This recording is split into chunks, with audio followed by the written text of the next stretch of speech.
Alyssa Grant's fingers moved with deliberate precision, sliding classified folders into a small, weathered box. The room around her was silent, but her pulse was anything but steady. For 3 long years, she had endured the grind of a corporation that dressed its deceit in polished press releases and celebrated executives who thrived on intimidation. Every slight, every stolen idea, every falsified report, she had watched, catalogued, and committed to memory. It had been survival, nothing more. Then came the boardroom meeting, the one that shifted everything. One open-handed slap across the face, not physical but professional, a humiliation served cold in front of the very people who had once trusted her.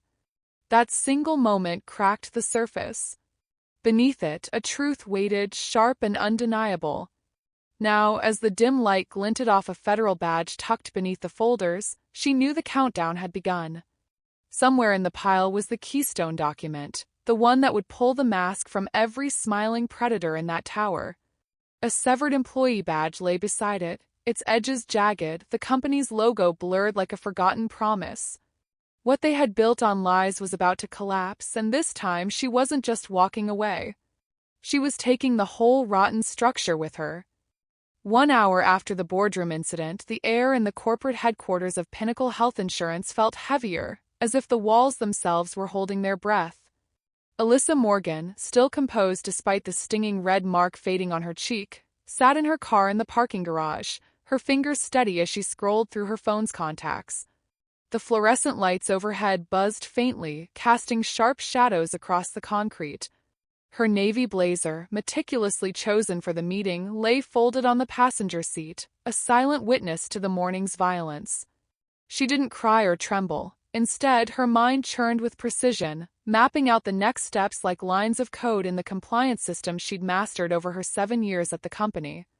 Call to her mother, Alyssa Grant, had been brief but deliberate, each word measured to convey urgency without panic. Eleanor's voice, steady and authoritative, had promised immediate action. Now, Alyssa waited, her hazel eyes fixed on the rearview mirror, watching for any sign of movement from the building's glass entrance. Inside, the boardroom remained a frozen tableau of discomfort. Gregory Miles, Pinnacle's chief operating officer, leaned back in his leather chair, his jaw tight, his fingers drumming lightly on the polished mahogany table. His tailored suit, a deep charcoal gray, seemed to absorb the light, much like his presence absorbed the courage of those around him. The 10 executives and managers who had witnessed his outburst sat in uneasy silence, their laptops open but untouched, their coffee cups cooling. Papers were shuffled, pens clicked nervously, but no one dared mention the slap that had echoed through the room like a thunderclap. Patricia, the HR director, typed furiously at her keyboard, her face a mask of forced neutrality, likely drafting a memo to spin the incident as a misunderstanding. The CFO, a wiry man named Daniel Voss, stared at his notes, his glasses fogging slightly from the tension. They all knew Alyssa had been right about the profit report, her numbers were always right, but they also knew Gregory's temper was a force no one challenged. Not openly, at least. Alyssa's reputation as the senior data compliance officer was built on her meticulous attention to detail and her quiet refusal to bend under pressure. She'd uncovered discrepancies before, small ones at first like misallocated vendor payments, then larger ones like the systematic manipulation of claims data to inflate reported profits. Each discovery had been met with Gregory's dismissive sneer or a veiled threat to her job. He'd called her overzealous in performance reviews, a term that carried the weight of a warning. Yet Alyssa had persisted, documenting every irregularity in a private encrypted folder on her personal drive, accessible only through a secure VPN she'd set up years ago. She'd learned early in her career that trust in corporate systems was a luxury she couldn't afford. Her mother's dinner table lessons on regulatory law and corporate accountability had taught her that evidence was power, and Alyssa wielded it like a blade she hadn't yet needed to unsheath. Back in the boardroom, Gregory's confidence began to crack, though he hid it behind a practiced smirk. He stood, adjusting his cufflinks, and muttered something about moving on to the next agenda item. The others nodded mechanically, eager to escape the lingering weight of what they'd witnessed. But the atmosphere had shifted, a subtle undercurrent of fear replacing the usual sycophantic agreement. They knew Alyssa wasn't just another analyst.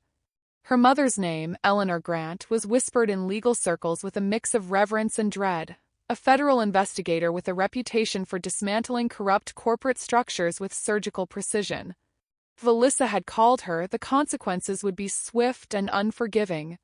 Gregory, oblivious to this connection, assumed his position as the CEO's confidant made him untouchable.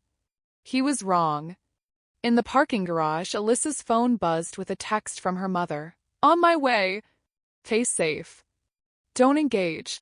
She exhaled, her breath steady but her mind racing.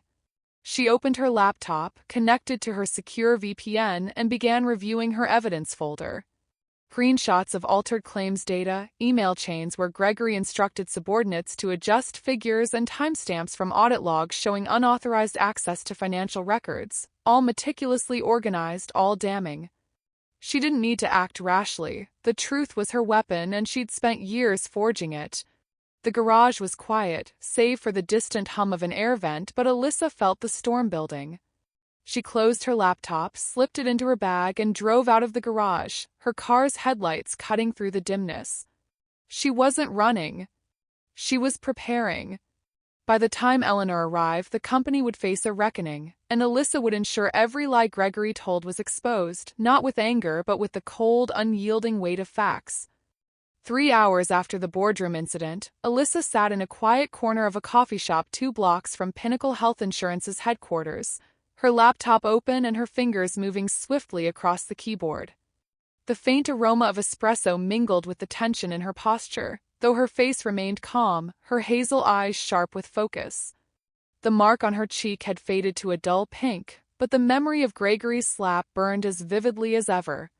She wasn't here to dwell on it. She was here to organize, to ensure every piece of evidence she'd collected over the past 3 years was ready for her mother, Alyssa Grant, whose federal authority was now descending on the company like a gathering storm. Coffee shop soft jazz played in the background, a stark contrast to the chaos Alyssa knew was brewing back at the office. Her encrypted folder, labeled simply Pinnacle, glowed on her screen, a digital vault containing the company's darkest secrets. For 3 years, Alyssa had been the invisible sentinel of Pinnacle's compliance department, her role as senior data compliance officer giving her access to the company's financial and operational underbelly. She discovered the first signs of fraud early, a subtle mismatch in claims payouts that didn't align with reported profits.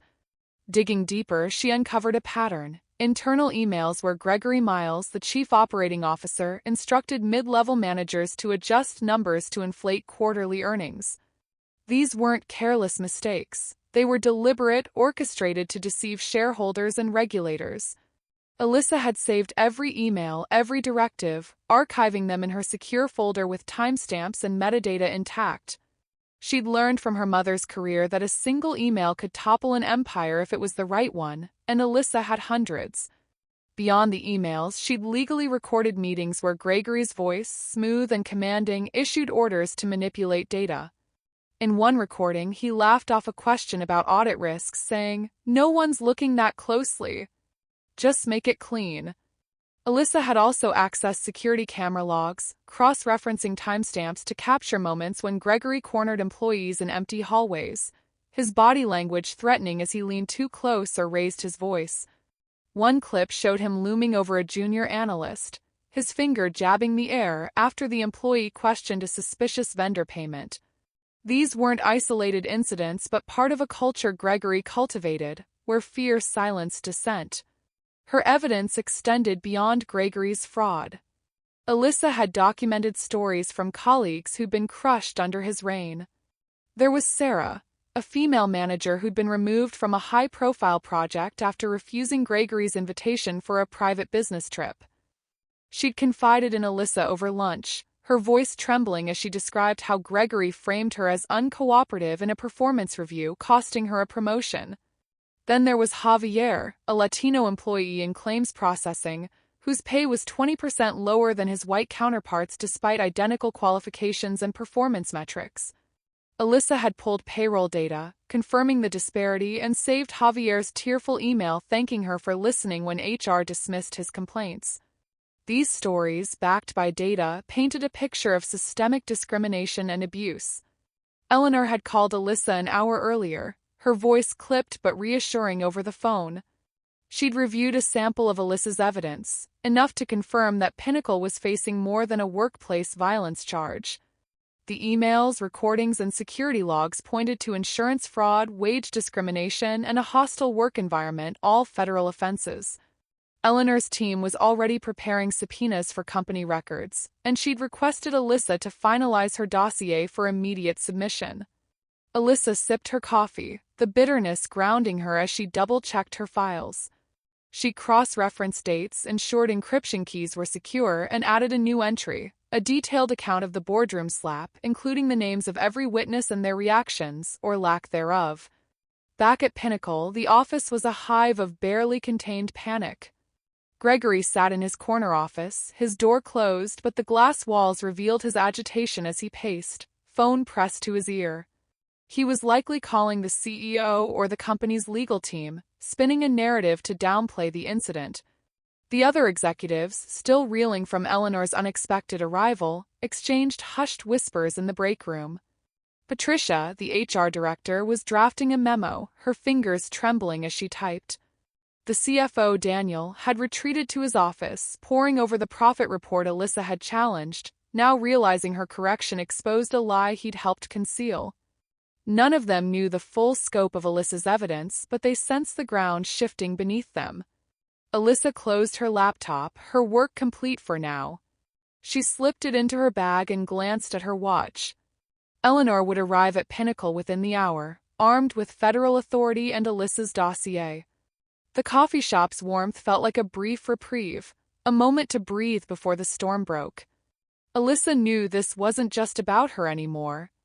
It was about Sarah, Javier, and every employee silenced by Gregory's tyranny. It was about a company that had profited from lies while its workers paid the price. As she stepped outside, the cool air brushed her face and she felt a quiet certainty. The hidden files she'd guarded for 3 years were about to become a weapon, and Pinnacle would never be the same. 6 hours after the boardroom slap, the sleek glass tower of Pinnacle Health Insurance stood under a graying sky, its reflective facade hiding the chaos unfolding within. Eleanor Grant, Alyssa's mother and a senior investigator with the U.S. Department of Labor, strode through the lobby with 3 federal agents trailing her, their badges glinting under the fluorescent lights. Her navy suit was crisp, her expression unyielding, a stark contrast to the nervous receptionist who fumbled to announce their arrival. Eleanor's presence carried the weight of 2 decades dismantling corporate corruption, and the air in the building shifted as employees sensed something monumental approaching. She didn't pause to exchange pleasantries, heading straight for the elevators with a manila folder tucked under her arm, containing Alyssa's meticulously compiled evidence. On the 15th floor, the boardroom was a pressure cooker. Gregory Miles sat at the head of the table, his earlier smirk replaced by a strained smile as he adjusted his tie for the 3rd time in 10 minutes. The other executives, still reeling from the morning's violence, sat rigid, their laptops closed, their eyes darting between the door and each other. Patricia, the HR director, clutched a pen like a lifeline, while Daniel, the CFO, sipped water to hide his trembling hands. When Eleanor entered, unannounced, with her team, the room fell silent, the kind of silence that follows a judge's gavel. She introduced herself with clinical precision, her voice cutting through the tension as she declared the room part of an active federal investigation into workplace violence and potential fraud. She instructed everyone to remain seated for preliminary interviews, her agents fanning out to secure laptops and phones. Gregory attempted to regain control, leaning forward with a forced chuckle, suggesting the slap was a misunderstanding blown out of proportion. His charm, usually a weapon, faltered under Eleanor's unblinking gaze. The witnesses, once silent, began to waver. A junior executive, a woman named Claire, shifted uncomfortably, her eyes flickering with guilt as she recalled Alyssa's stunned face after the slap. Another manager, Tom, cleared his throat, mumbling something about Gregory's stress that morning, but his words lacked conviction. Eleanor's agents took notes, their pens scratching like a countdown to judgment. Gregory's attempt to deflect only deepened the scrutiny, his nervous laughter echoing hollowly in the room. Meanwhile, Alyssa, now at her apartment, sat cross-legged on her couch, her laptop open to a secure messaging app. Pinnacle had made a fatal error. Within hours of Eleanor's arrival, they placed Alyssa on administrative leave, deactivating her access badge and email account. The move, meant to isolate her, was a textbook case of retaliation, and Alyssa knew it would bolster her case. She documented the notification email, time-stamped it, and forwarded it to her mother's team. Then she turned to her next task, reaching out to former employees. Using a burner email account, she contacted 3 women who'd left Pinnacle under suspicious circumstances. Their responses came quickly, each one a gut punch. One described a secret settlement of $30,000 to stay quiet about Gregory's inappropriate advances. Another revealed a $50,000 payout after HR ignored her complaints of wage discrimination. The third, a former analyst, shared a recorded call where Gregory threatened her job if she reported data tampering. Alyssa saved each message, each voice memo, adding them to her growing arsenal. Back at Pinnacle, the atmosphere was unraveling. Employees whispered in hallways, avoiding eye contact with the agents now combing through file cabinets. Gregory's office door remained closed, but through the glass he could be seen pacing, his phone calls growing more frantic. Company's legal team had been alerted, but they were unprepared for the speed and scope of Eleanor's investigation. Alyssa's evidence, combined with the fresh retaliation, had turned a single slap into a federal case with far-reaching implications.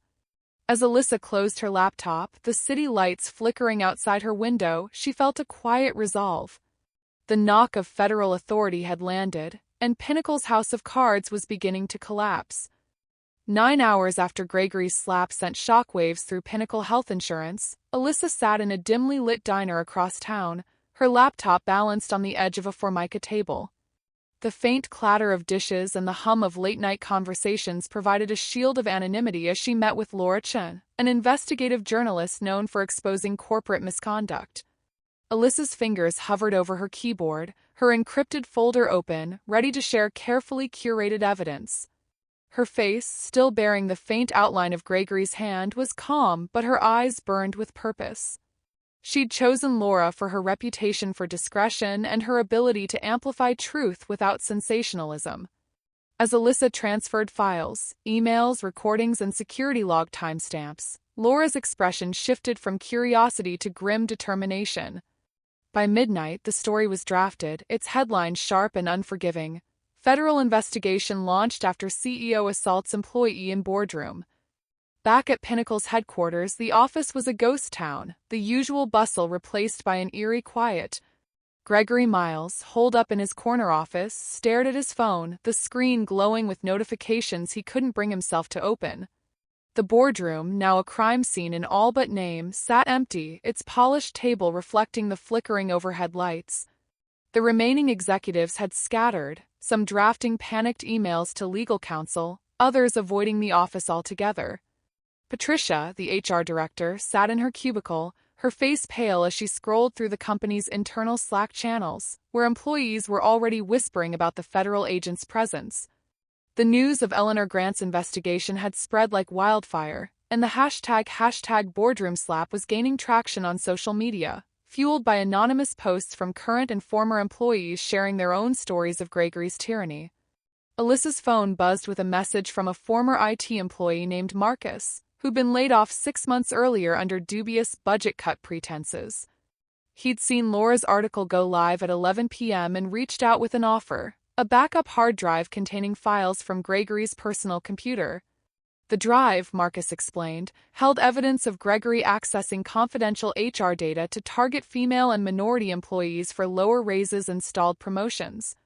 Alyssa arranged to meet him at a nearby park the next morning, her pulse quickening at the thought of this new weapon. The files could elevate her case from workplace violence to systemic discrimination, a federal offense with far-reaching consequences.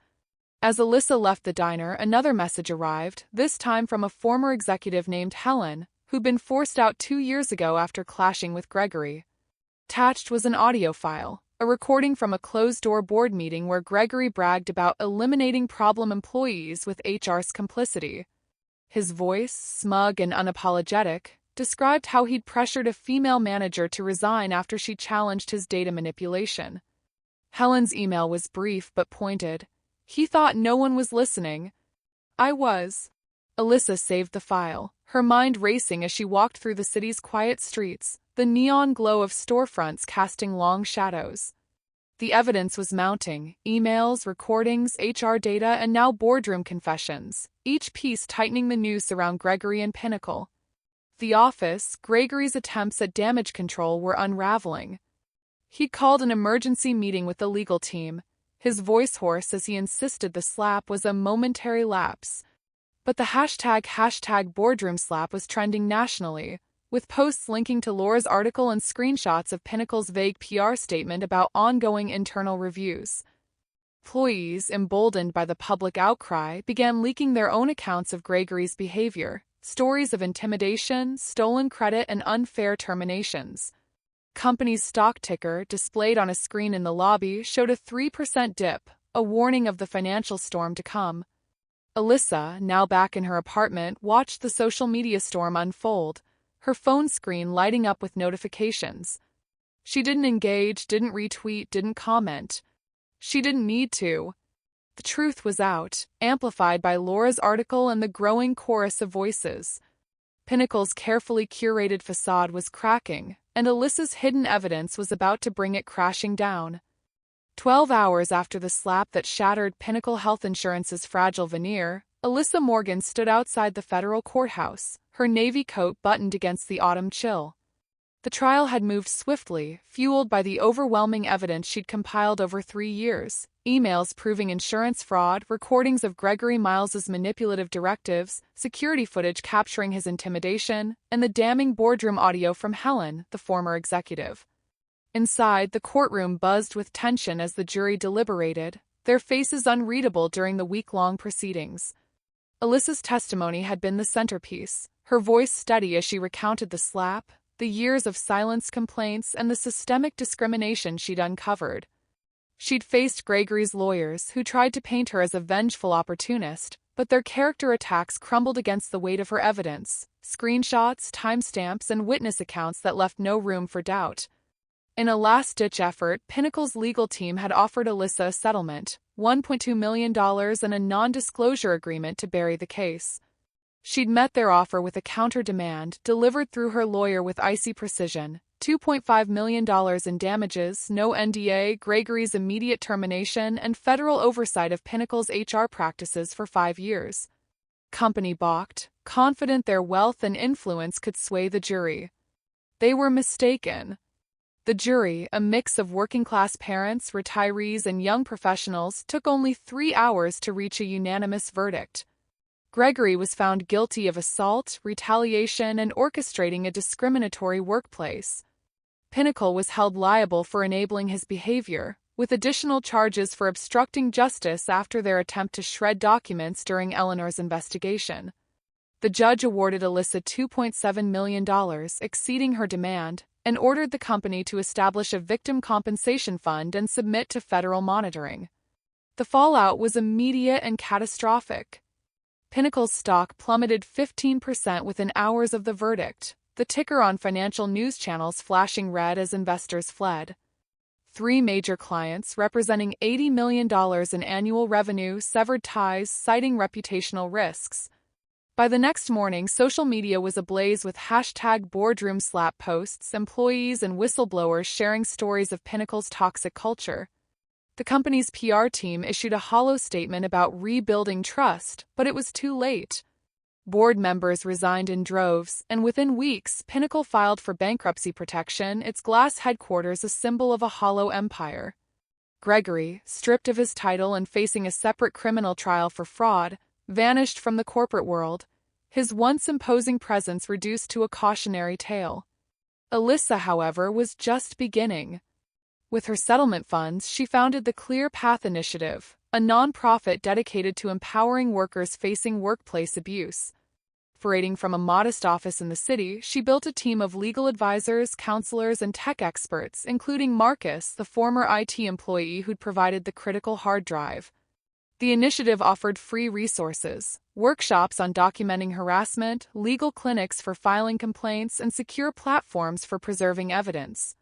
Within months, they'd helped dozens of workers across industries, from retail clerks to tech analysts, secure settlements and policy changes. Alyssa's mother, Eleanor, served as a consultant, lending her federal expertise to navigate complex cases. Clear Path Initiative became a beacon for those silenced by fear, its name a nod to the clarity Alyssa found in fighting back. The lesson of her victory was etched into every case she took on.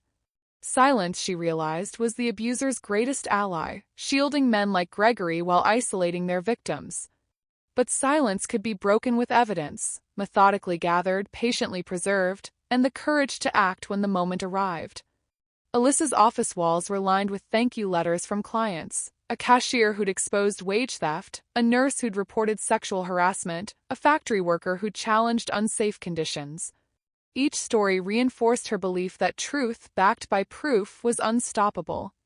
As Pinnacle's headquarters went dark, its windows reflecting a city moving on, Alyssa sat at her desk, reviewing a new case file.